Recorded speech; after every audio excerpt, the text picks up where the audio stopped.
태국이 관광 전략을 바꿨습니다. 관광객이 태국을 많이 찾는 것보단 태국에 와서 돈을 많이 쓰는 관광으로 바꾸겠다는 건데요.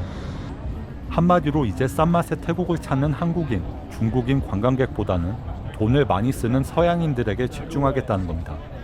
과연 태국의 이런 전략이 통할 수 있을지 개인적인 입장에서 분석해 보겠습니다. 안녕하세요. 세상의 현실과 경제 이치를 연구하는 현실경제연구소입니다. 먼저 태국이 싼마이 관광객은 안 받고 돈 많이 쓰는 관광객만 받겠다는 전략이 실패할 가능성부터 살펴보고 다음으로 성공할 여지도 말해보겠습니다. 아시다시피 태국을 찾는 여행객은 코로나 이후 크게 줄었습니다. 코로나 이전 태국을 방문한 여행객들이 4천만 명을 넘었었는데 코로나 시기 2천만 명까지 급감했다가 지금 겨우 3천만 명대를 회복했는데요. 올해 다시 태국을 방문하는 한국인, 중국인 여행객이 줄면서 3천만 명 선도 깨질 듯합니다. 그런데 놀라운 사실이 있습니다. 태국을 방문하는 여행객은 크게 줄었는데 관광 수익은 생각보다 덜 줄었습니다. 무슨 일이 벌어진 걸까요? 최근 태국을 방문하는 여행객이 크게 줄어든 건 한국인과 중국인 관광객이 크게 줄었기 때문입니다. 현재 태국을 방문하는 외국인 여행객 순위 1위가 중국이고 4위가 한국입니다. 먼저 한국인 입장에선 태국 바토화가 너무 올랐고 방콕 현지 물가도 오르면서 태국을 방문할 매력 요소가 예전만 못합니다. 중국인 입장에서는 작년에 캄보디아에서 한국인들이 잇따라 납치되어 고문당한 사건이 크게 논란이 됐듯이 작년에 태국에서는 중국인들이 잇따라 납치되어 큰 이슈가 됐습니다. 태국 현지에서 중국인들이 잇따라 납치되어 머리를 빡빡 밀리고 미얀마로 끌려가 강제 노동하는 사건이 발생하면서 태국을 찾는 중국인들이 크게 줄었습니다. 한국인과 중국인이 태국을 찾지 않자 태국 여행객 숫자는 확실히 줄었습니다. 그런데 관광객이 줄어든 것보다 수익 감소폭은 훨씬 작습니다. 2025년 태국을 방문한 관광객은 3,300만 명으로 전년보다 7% 이상 감소했는데 관광 수입은 3%밖에 안 줄었습니다. 즉 태국을 방문한 여행객은 줄었지만 방문한 여행객들을 상대로 그만큼 더 눈탱이 쳤다는 걸 의미합니다. 과거에는 싼 값에 한 명이라도 더 많은 관광객을 유치하는 게 목적이었지만 현재는 돈을 많이 쓰는 관광객만 유치하겠다는 게 태국의 입장입니다. 즉 양보다 질 전략으로 전환한 겁니다. 사실 태국 정부가 전략을 이렇게 바꾼 건 최근 일이 아니라 몇 년 전부터입니다. 태국 관광체육부는 2022년부터 외국인에게만 비용을 더 비싸게 받는 이중가격 구조 운영을 호텔업계에 요청했습니다.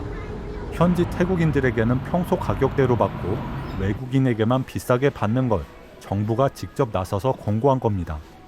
이런 정책들이 관광객 수가 줄어도 수익을 방어할 수 있었던 이유입니다. 그런데 이것이 실패할 수 있는 이유를 개인적으로 살펴보겠습니다. 태국 정부 말대로 고급화를 할 거면 사회 인프라부터 고급화에 맞춰서 정비해야 할 텐데 사회 인프라는 그대로이면서 대형 쇼핑몰만 몇 개 만들어 놓고 가격만 왕창 올려놓는 게 과연 고급화인지 의문이 듭니다. 태국에 오래 거주하신 분이라면 아시겠지만 외국인 관광객이 많이 다니는 쇼핑몰이나 관광지에서 한 블럭만 벗어나도 도로나 시설 인프라가 매우 열악합니다. 심지어 방콕에서 가장 부유한 동네라는 통로의 거리조차 한국인들 눈에는 90년대 서울 수준입니다. 서로 비슷한 대형 쇼핑몰만 몇 개 만들어 놓고 가격만 글로벌 기준에 맞춘다고 말이 안 되게 올려놓았습니다. 최근 방콕을 방문하신 분이라면 아시겠지만 대형 쇼핑몰에서 식사 한 끼 가격이 서울보다 비쌉니다. 가격이 비싸다고 퀄리티가 한국보다 좋은 것도 아니고 퀄리티는 예전 그대로인데 가격만 올려놓았습니다. 한국인과 중국인 입장에서는 태국의 수준을 아는데 가격이 이러니 차라리 일본이나 베트남을 가는 것이 여행자 입장에선 훨씬 유리합니다. 태국의 관광 고급화가 실패할 수 있는 가장 큰 이유는 태국의 기본적인 인프라는 예전과 별반 달라지지 않았는데 가격만 올려놓고 고급화라고 주장하고 있다는 점입니다.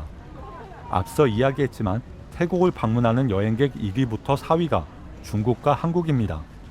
가성비로 방문하는 한국인, 중국인 관광객을 막겠다는 생각 자체가 실패 확률이 높습니다. 다만 태국의 고급화 전략이 통할 수 있는 여지도 살펴보겠습니다. 한국인이나 중국인들은 같은 아시아 사람으로서 태국의 적당한 물가 수준에 대한 느낌을 기본적으로 가지고 있습니다. 태국을 방문한 적이 없는 한국인이라도 대충 태국의 수준에 대한 감이 있습니다. 하지만 북미 유럽인들에게는 태국의 적절한 물가 수준에 대한 감이 우리보다 적을 수밖에 없습니다.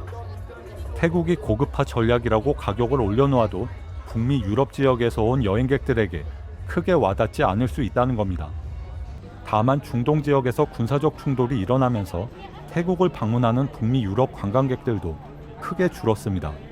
북미 유럽 지역에서 태국을 방문하려면 중동 지역을 경유해야 하는데 사실 전쟁 때문에 항공유 가격이 급등하고 해외 지역을 여행하는 것 자체가 위험해져 해외 여행객 자체가 줄었습니다. 앞으로 태국 관광은 더 비싸지고 더 선택적인 시장이 될 가능성이 높습니다. 여러분은 태국의 고급화 전략에 대해 어떻게 보시나요? 댓글로 여러분 의견을 남겨주시고 이번 영상이 도움이 되었다면 좋아요와 구독 부탁드립니다. 다음 영상에서 더욱 현실적인 정보로 찾아오겠습니다.